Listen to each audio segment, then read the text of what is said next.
Did you know Mazda made a manual version of the CX5? Well, today I'm going to take you on a tour of this car, tell you what's good and bad about it, take it out on the road and drive it, give it a vibe score, and do my specialty scientific mathematical test. Because I'm Alex Peters and you're watching Choboc.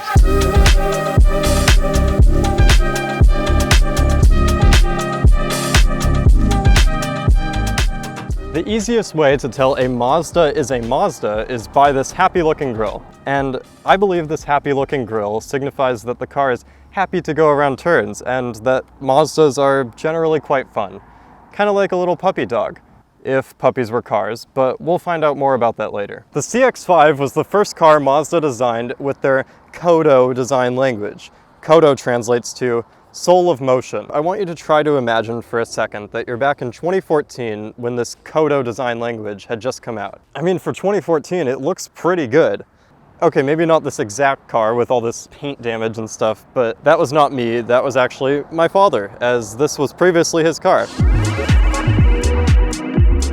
Inside the Mazda CX5, the only really notable thing is that there aren't that many notable things. The car has a normal steering wheel, well designed, with 9-3 holds for your fingers. Nice analog gauges that tell you everything you need to know and nothing extra. A good analog stereo with real buttons and a real volume control knob. Climate control that makes sense and you don't need to take your eyes off the road to use. Plenty of storage space. And a digital clock that tells you the time. But there is one notable thing. It has a manual transmission. That shifter is one of the few notable things in here, but that brings me on to the 3 bad and 3 good things about this car. The first bad thing is that when you're connecting a phone to the stereo, it will very often say, connecting to iPod.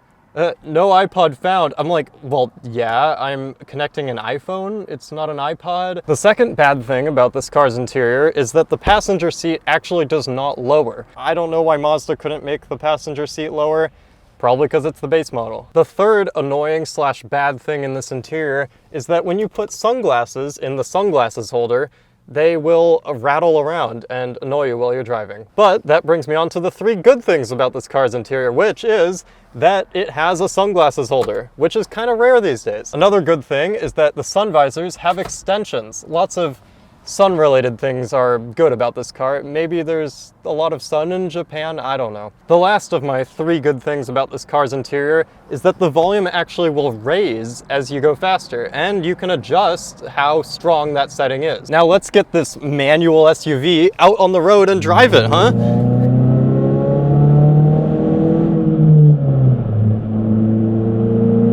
Voiceover Alex here.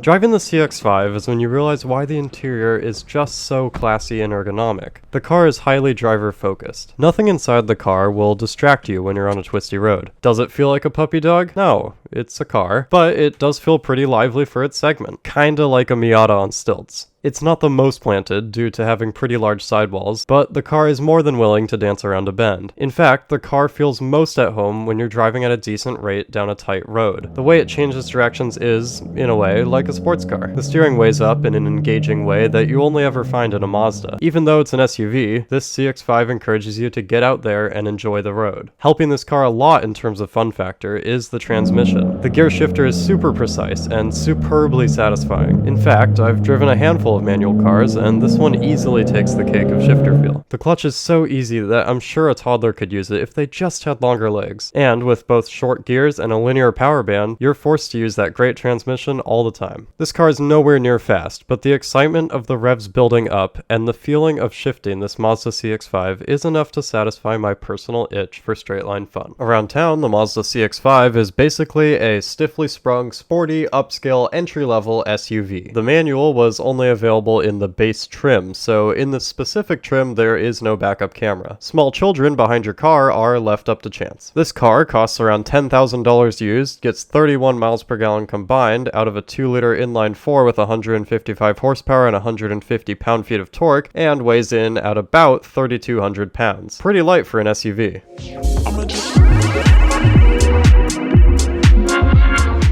And now it's time for my special science math test. Or whatever I said in the intro. For my first test, I will be testing how much the engine shakes with this glass of water. Okay, now let's start the engine.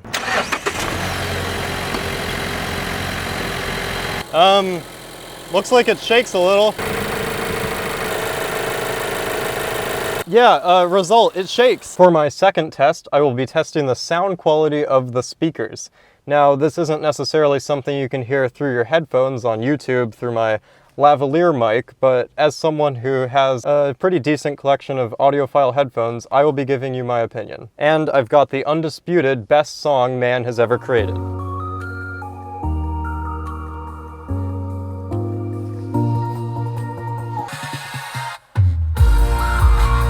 So I would say the speakers are generally pretty decent, maybe a little bit above average for this price range. The bass is quite strong, so if you do have this car, I would recommend turning the bass down, maybe 2 notches or so. Mids are pretty strong, and treble is not overly sibilant. Sibilant? It's not, you know, it doesn't like hurt. Now for my third and final test, I will be testing the exhaust sound.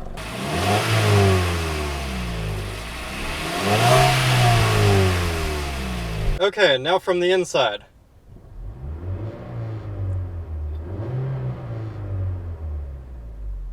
Sounds all right. And so finally, what's the vibe score? Wait, what is the vibe score? The vibe score is disregarding everything technical, everything on paper about this vehicle, and strictly testing the vibe, which is personal, and I don't expect you to agree. For this silver Mazda CX5, I would give it a 5 out of 10. It's nothing crazy, and as you're driving it, you don't really get the sense that you're driving anything particularly special. Although I did work out that having a CX5 with a manual transmission means that you're about 1 out of 10,000 in the United States, which, I mean, that's kind of cool, but still, it's a common body style and it's just an SUV. But it is when you get out on twisty roads that the vibe score starts to increase. That manual transmission and pretty solid handling for a 2014 mid-sized cheap SUV make it pretty darn fun. Plus, it's my car and I can do this.